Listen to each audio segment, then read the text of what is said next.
If air traffic continues to expand at its present rate, and if we do nothing to reduce today's controlled flight into terrain rate, we will have a major accident every week in 2010.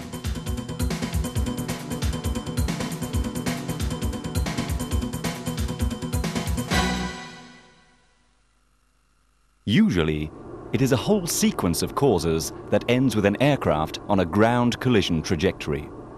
We do not propose to examine all the causes in detail, but by looking at some of them briefly, we shall examine their origins, discuss the remedies, and demonstrate escape maneuvers. Can you take Limalas with unprepared landing parameters? The first major cause of CFIT accidents can be summed up as disorientation.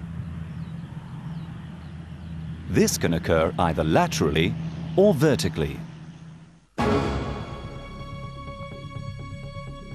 Lateral deviation from track can have dramatic consequences on the minimum safety altitude profile in mountainous regions.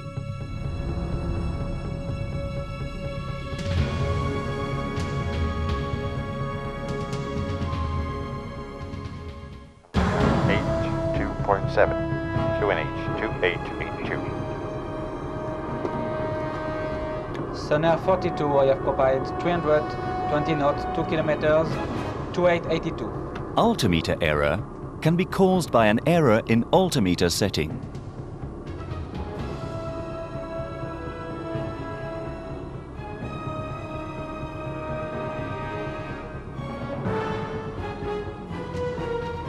Altimeter error can also be caused by poor communications with ATC.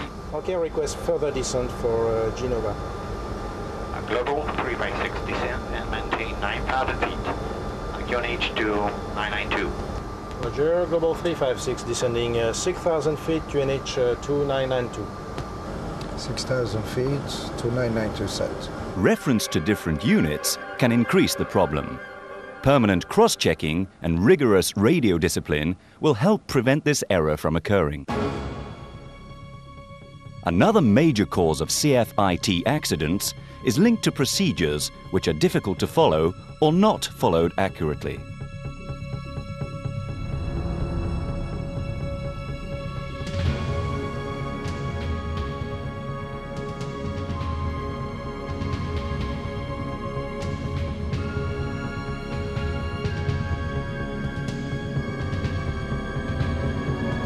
Finally, in CFIT incidents, a point in time is reached when the aircraft is in a situation which demands instant reaction from the pilot. This situation is usually announced by a GPWS warning. Terrain. All up. All up. Global 356, contact company. You take care of it, I'll have the radio. Okay, thank you, Mirage. Global 356, descend and maintain 6,000 feet. QNH 992. You mean 2 VIPs on board? Alan, can you? Okay, I'll do it myself. Terrain. What's that? We're okay, 7,000. Must have been a false warning. What did the company say? Oh, we have 2 very important persons on board. We have to take Terrain. Whatever the cause, work overload, other problems needing attention, frequency of false alarms, the worst reaction to a GPWS warning is delay. Only in daylight, in clear and cloudless weather, can the crew determine at once and without any shadow of a doubt that there is no risk of impact with the ground. In any other case, any GPWS warning must provoke an immediate and automatic reaction with no arguments. Let's take a closer look at the GPWS response. Whatever the aircraft, the basic goal is to get back to a safe altitude as quickly as possible. The first essential, therefore, is to apply maximum power at once. Firewall the throttles. Disconnecting the autothrottle so that nothing will stop you getting the power you want. On a first-generation Airbus, all you need to do is go to the toga position, disconnect the autopilot, and pull up to increase pitch attitude. FADEC will ensure that the engines give maximum power as quickly as possible. On an aircraft of the A320 and A340 generation, immediately apply full aft stick. The flight protection will keep the aircraft at alpha max with no risk of stalling. Power is automatically applied. Terrain. Terrain.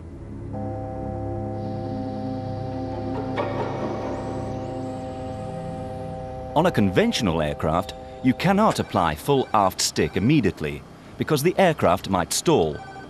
For example, on an A300 or A310, a smooth rotate to 20 degrees pitch up must be executed and the pitch limited to stick shake. Airspeed must be closely monitored. This phase is very different for the pilot, whether the aircraft is protected or non-protected. The onboard computers on the new generation Airbus enable the available energy to be used most efficiently to gain altitude. The angle of attack immediately increases to alpha max, which produces maximum climb performance. Altitude gain is slower on a conventional aircraft, which lacks the precision of fly-by-wire.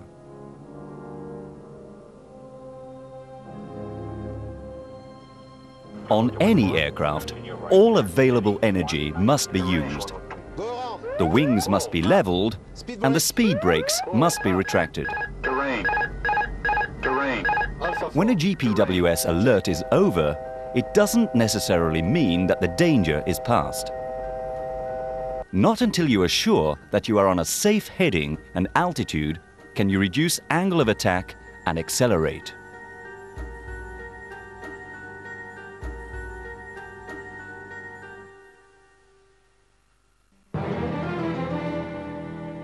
Double 24, continue right turn heading 190. A GPWS alert is a critical situation and must be treated as such, firmly, effectively, and quickly. Speed of reaction is a key factor. Depending upon the local terrain configuration and the standard of GPWS, an alert will sound between 30 seconds and very few seconds before impact. Direct to Lima Sierra Alpha. For Lima Sierra Terrain, Alpha 1 terrain. arrival. All up. Shit, let's go. Go around, go around.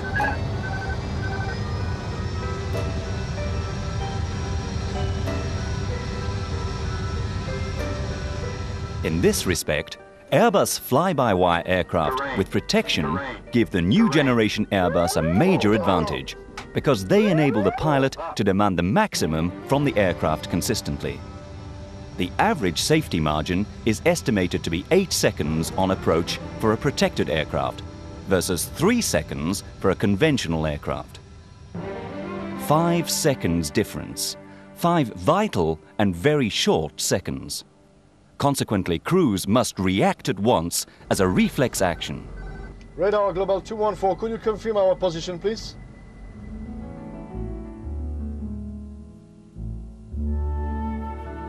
The escape maneuver must be instinctive and automatic. Only frequent practice and training will ensure that it is. Aside from escape maneuver, training must also cover all factors such as crew discipline, awareness and communication.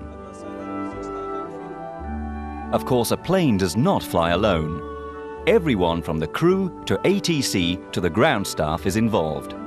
Eliminating CFIT is a team business. But the last line of defense is you.